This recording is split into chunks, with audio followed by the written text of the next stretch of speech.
sommes tous les mêmes.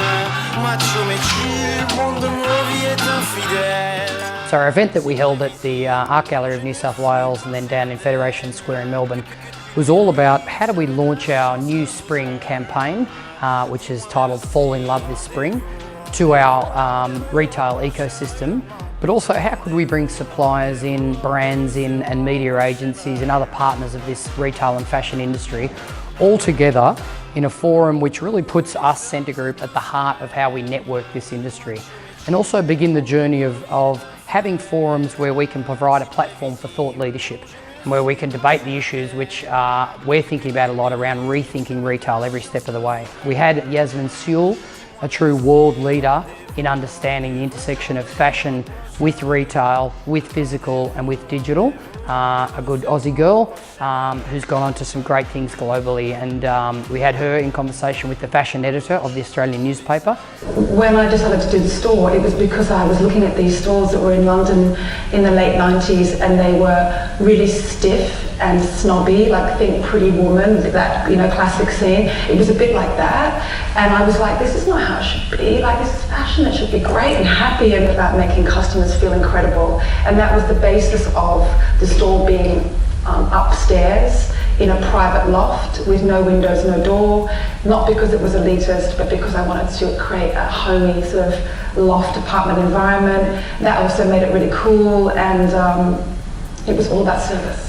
So then I ended up sort of discovering all these new designers of today who are still really big today, like Rick Owens and Pierre Hardy and all these amazing people who had just started then, and it was all because I wanted them in this really unusual environment.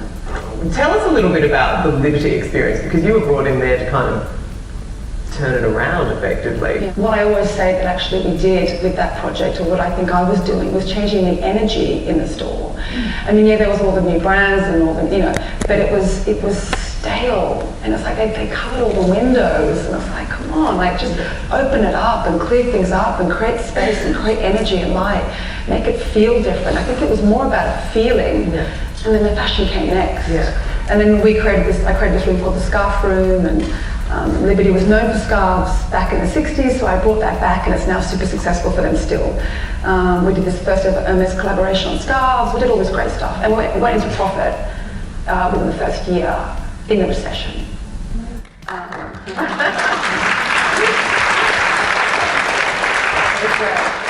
You've come from a pure bricks and mortar retail background, you've ridden the digital wave. Yeah. How, to your mind, do they work together, or should they work together? Should it be a seamless marriage? Should it just... Yeah, I mean, it should totally work, it has to work together. Oh my God, you can't do, you know.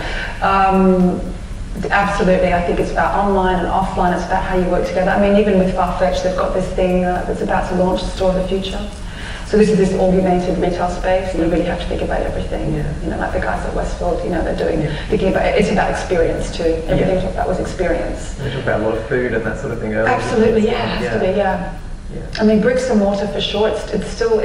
I mean, of course, you've got to go somewhere and do something. I mean, no one wants, you know. So it's about creating an incredible experience. It's not just about shopping, but everything else. How do you shop? Because do you do very much a high-low kind of thing? Yeah, I do. I love all the fancy stuff too. So. I just shop based on what I love. I mean, I love, you know, some of the best brands in the world. They're the best brands in the world because they're really good, so I tend to buy them. You know, I can walk into Celine and fall in love with pretty much half the shop. But, you know, it costs a bomb of money, but I'll always sort of invest in beautiful things.